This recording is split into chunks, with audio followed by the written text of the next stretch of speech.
Before I begin talking about this episode of Gintama, I have a quick announcement to discuss. So, just yesterday, it was announced that Gintama on, I think, December 2nd, give or take a few days, in December, the beginning of December, Gintama is going to be entering its first serious arc since its return. We are going to be entering the Shogun Assassination Arc. This is the arc I have been told is an arc that is the game changer for Gintama. A lot of shit has happened since that arc, and if I am hearing correctly from you Chibits in the comments, Gintama hasn't really been that happy since that point. So we're finally getting to that moment to where Gintama is going to get very serious.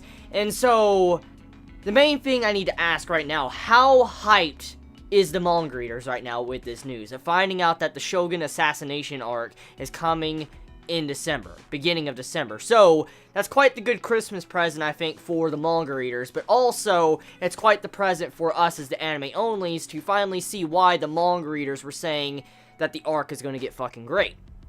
So now that I've said that, let's get into this episode of Gintama.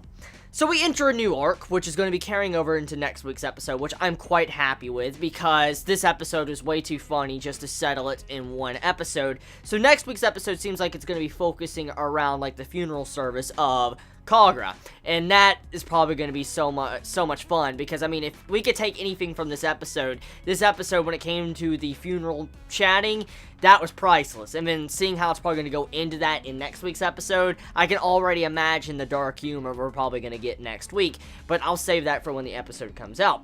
So, what is the main point of this episode? Yes, this episode actually does have an underlying meaning to it that I don't think many might recognize depending on what type of lifestyle you have lived, and I recognized what this episode meant right off the bat, because the main point of this episode, besides Kagura, trying to fake being ill and make, Gintoki feel bad, the main point is Kagura, she was trying to cry wolf. She was trying to make it to where people loved her. For instance, people cared about her. For instance, she wanted them to feel guilty before they could show her affection. And so you could take the story of the boy who cried wolf, and that's kind of what Kagura was doing. She was pretending or lying about her being ill, which eventually led it into where the situation went out of hand, and then now she is kind of ill, and you have it to where she can't really say, oh, I was lying about it, or I'm sorry what I said. She can't really say that because she's in a bad position right now when it comes to her being in the hospital. So the entire point of that right there was meaning that never lie,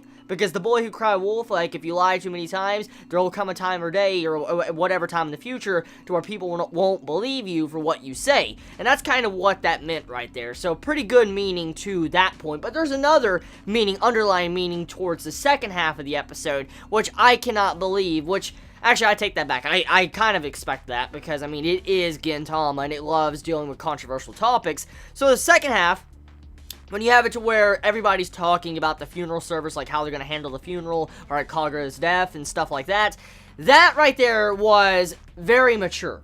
Like, you're probably like, whoa, it was a lot of comedy. Let me explain why it was mature. I think all of us, at one point in time, have probably either A, watched a show, B, been in a situation like that, or C, you might not have heard of it. I mean, that might be it. But I mean, I believe that everybody has, at the very least, heard about where a family member dies. Let's take a good example. Let's say you have 5 children, okay? And 5, all brothers, okay? They're all brothers. Actually, no, 4 brothers, 1 sister. And then the parents, let's say the father passes away, and so does the mother. They pass away at the same time, natural causes. They pass away, and for some reason, they didn't really leave a will. Like, they didn't leave a will or a conclusive will, and they decided to give this will maybe up to the one daughter. And then the daughter was supposed to handle all the inheritance when it came to the individual brothers. Now, here's the thing.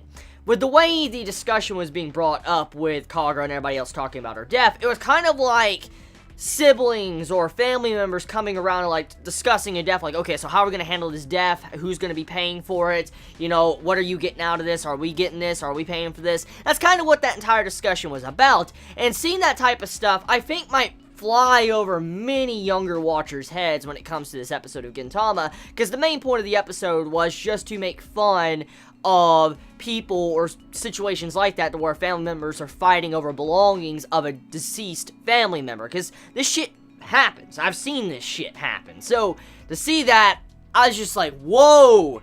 Gintama using that dark humor. Very subtle, because it was like, under the radar. You wouldn't recognize that unless you've been in it yourself. And I'm like, oh shit. So, Gintama, I award you points for that. I award you points for doing that type of tactic with this episode. And not many would have gotten that. So, good job, Gintama. Okay, so let's talk about the comedy now. Now that I got all the main points of discussion on the way, I died laughing, I think, around the 9th to 10th minute mark, where Gintoki was upset, he was feeling bad, and he was doing anything he could to comfort Kagura, and when he went to go get her, like, some pudding, he was back in a fucking second. I'm like, what the fuck? It was so fast, like, the reaction of Kagura was my exact reaction. When she started speaking, like, whoa, too fast! And then as it continued on, he kept going back and forth, like, he was instant, like, you see Gintoki, he's just breathing heavy, he's like, he's just breathing so fucking heavy because he's running so fast, and then when, you know, Kagura says, like, it's like 2 stories fucking down, how you doing it that fast? And then when we find out he went to go get his jump, his weekly jump, and he's like, oh, I was trying to read it, but for some reason, I think this is next week's issue. And then Kagura's like, whoa, you somehow went to a store in the future? How? So, I just died. I died at that scene. That scene was just so good. Even the Kagura faces, like when she was being all evil and trying to manipulate Gintoki and everybody, like, oh, I'm gonna fake to be ill. Oh, I couldn't help but laugh throughout this entire episode. So, good job, Gintama, for bringing me another good laugh to a Wednesday. And I cannot wait to see where next week is going to go, especially with the funeral service. And also, I can't wait to see how the Shogun Assassination Arc is going to be animated, since there's been so much talk about it before Gintama 2015 even started to air. So let me know your thoughts in the comments below. You all have a wonderful day or night wherever you live. Please be safe. Chibi out.